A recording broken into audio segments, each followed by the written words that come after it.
Buenos días, mi nombre es Henry Fabián Puerto, estudiante de Sociología de la Universidad Nacional, abierta y a distancia.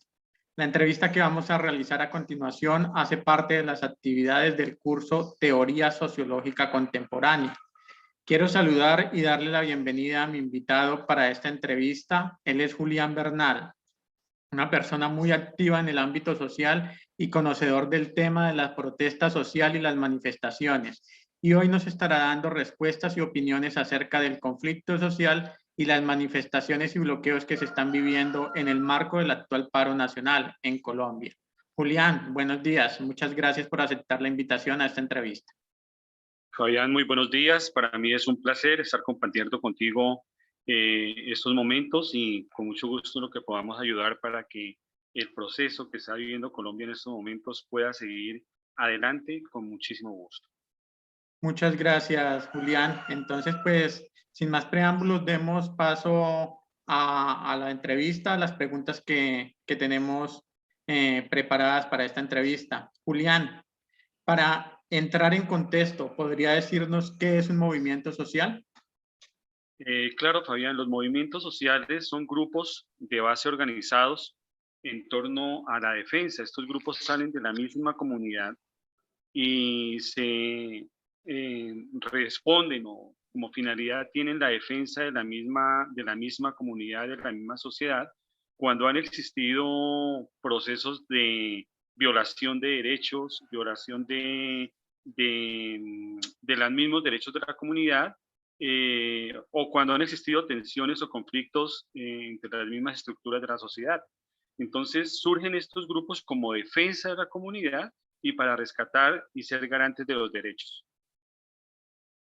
Julián, desde su punto de vista, ¿cuál cree que fue el detonante del movimiento social que inició el 28 de abril en nuestro país? Mira, Fabián, esto no es de ahora, esto es sumatoria de una cantidad de situaciones anómalas que ha vivido Colombia por parte, sobre todo las juventudes, las clases menos favorecidas a partir de la violencia, de la represión y de la forma como el Estado colombiano ha manejado su forma de gobernar el país. Durante muchos años hay una deuda histórica con los jóvenes, que es lo que están reclamando hoy día. Están reclamando su acceso a la educación, sus condiciones mínimas para poder sobrevivir en un país que les está negando absolutamente todo. Entonces, la situación no es nueva. Digamos que en estos momentos vivimos un movimiento coyuntural a raíz de la situación que pasó, que fue la reforma tributaria, la reforma a la salud y la reforma pensional, junto con otras reformas que el Estado pretende proponer, y que obviamente son lesivas para las clases menos favorecidas. Digamos que ese es uno de los chivos expiatorios, pero la situación viene de fondo. Esto viene de mucho más antes y es precisamente por eso que la manifestación continúa, sigue, porque lo que se busca es una transformación total del Estado colombiano, pero hoy en beneficio de los jóvenes y de todas las clases más necesitadas.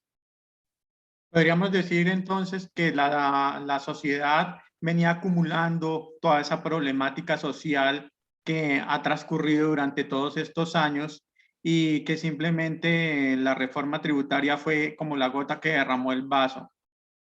Claro, Fabián, claro, eso es fundamental entenderlo, porque desafortunadamente son años de incumplimiento con los jóvenes, son años de situaciones de violencia contra ellos. Por decirlo así, Fabián, te comento algo. Nosotros tenemos en estos momentos en Colombia la educación más cara, una de las educaciones más caras de Latinoamérica. Y pensar que las clases menos favorecidas tengan el acceso a una universidad es muy difícil. En estos días se habían hablado y se ha hablado por parte de muchos políticos de todas las posibilidades y el acceso que hay a la educación pública, a la universidad pública.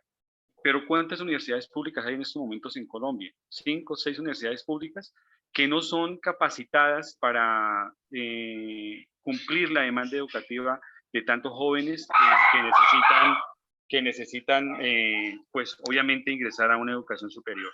Entonces, si usted no tiene la posibilidad de pasar, no tiene la posibilidad de acceder a una universidad pública, pues sencillamente tiene que ingresar a una universidad privada donde los costos son demasiado altos.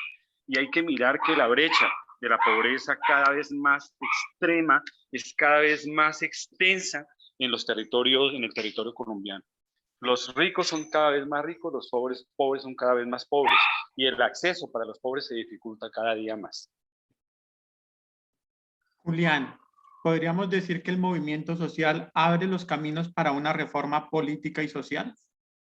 Debe ser así, debe ser así. Ya muchos lo han dicho. En los jóvenes está el futuro del país.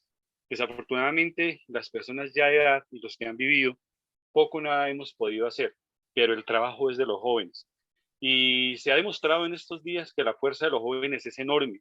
Bien estructurado y bien unidos, pueden transformar realidades y pueden transformar un país. Y eso es lo que buscamos, que ellos tomen las riendas, porque desafortunadamente aquellos que han destruido el país han vivido por años, han estado por años amanjolados en el poder, destruyendo las instituciones, destruyendo el erario público, destruyendo las universidades, destruyendo todos aquellos elementos que son fundamentales para la supervivencia de las clases menos favorecidas. Dentro de las actuales protestas, vemos cómo se ha ejercido el poder del gobierno a través de la fuerza. ¿Considera usted la fuerza como un método válido de demostración de poder en una democracia? ¿Y cuál cree que es la mejor definición de poder en un país democrático? Desafortunadamente, hablar de democracia en Colombia es imposible. Aquí la democracia siempre ha existido desde los días de elecciones y para los momentos de elecciones. Pero una vez aparece la elección, la democracia se convierte en una autocracia o en una dictadura. O bueno, no hablemos de monarquías porque no existen, pero parece que en algunos países sí pueden existir. Entonces el concepto de democracia está hoy tan mancillado, porque es el contexto de la democracia, recordemos que es el gobierno del pueblo. Pero como estamos viendo la situación en estos momentos en Colombia, con toda la represión, la muerte de los jóvenes, y no se justifica la muerte de lado y lado, porque obviamente ambas partes pierden, pero los que pierden son siempre de las clases menos favorecidas. Entonces, pensar en una democracia en Colombia, digamos que no la hay en estos momentos, no existe en estos momentos una democracia. El pueblo no tiene voz y voto, precisamente por eso la represión que hay. Cuando un Estado es autocrático o dictatorial, ejerce el poder como en estos momentos está ocurriendo en Colombia. Entonces, la represión, el miedo, recordemos en otros países que siempre han utilizado también la represión, el miedo, la muerte, los asesinatos, las violaciones selectivas. Todo este tipo de elementos son idóneos para generar terror, para generar confusión, para generar miedo y generar pánico en las personas. ¿Esto por qué? Precisamente porque no se quiere perder el poder. Maquiavelo lo dijo en algún momento, en su libro El Príncipe.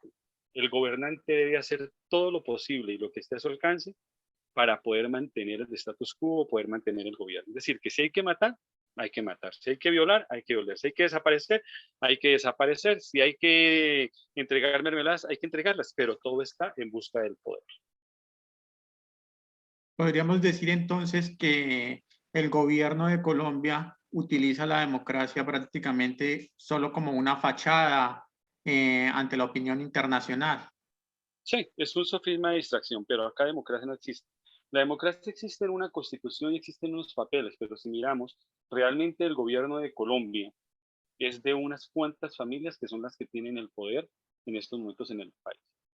Y son unos cuantos los que están dando las órdenes, unas cuantas familias que son poderosas aquí en Colombia, tienen el recurso económico. Usted sabe que cuando alguien tiene el recurso, tiene el poder, y cuando las personas tienen el poder, pueden hacer lo que quieran. Entonces, que aquella democracia en Colombia nunca la vive.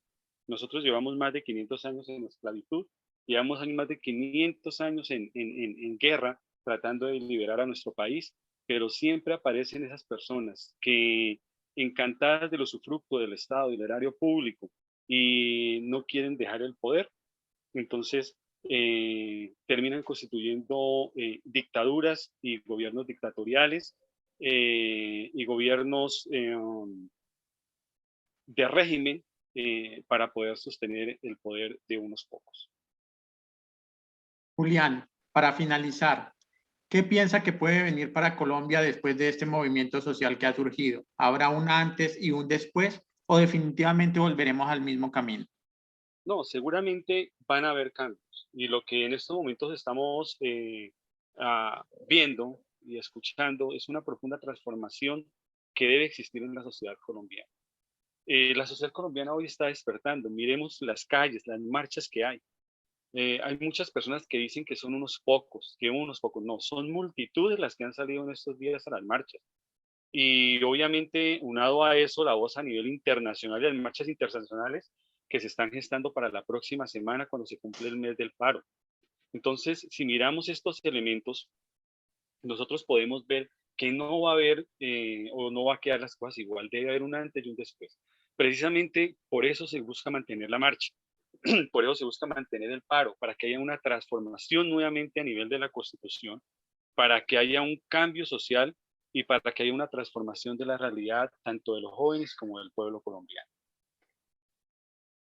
Julián, muchísimas gracias por el tiempo que nos ha regalado para esta entrevista. La verdad que ha sido muy provechosa y ha sido muy interesante escuchar todas sus opiniones respecto a los movimientos sociales que estamos viviendo actualmente en nuestro país. Muchas gracias, Julián. A ti muchas gracias, Fabián, y pues éxitos y bendiciones. Igualmente para ti, muchas bendiciones. Que estés muy bien. Una feliz tarde. Bueno, feliz tarde, que esté muy bien.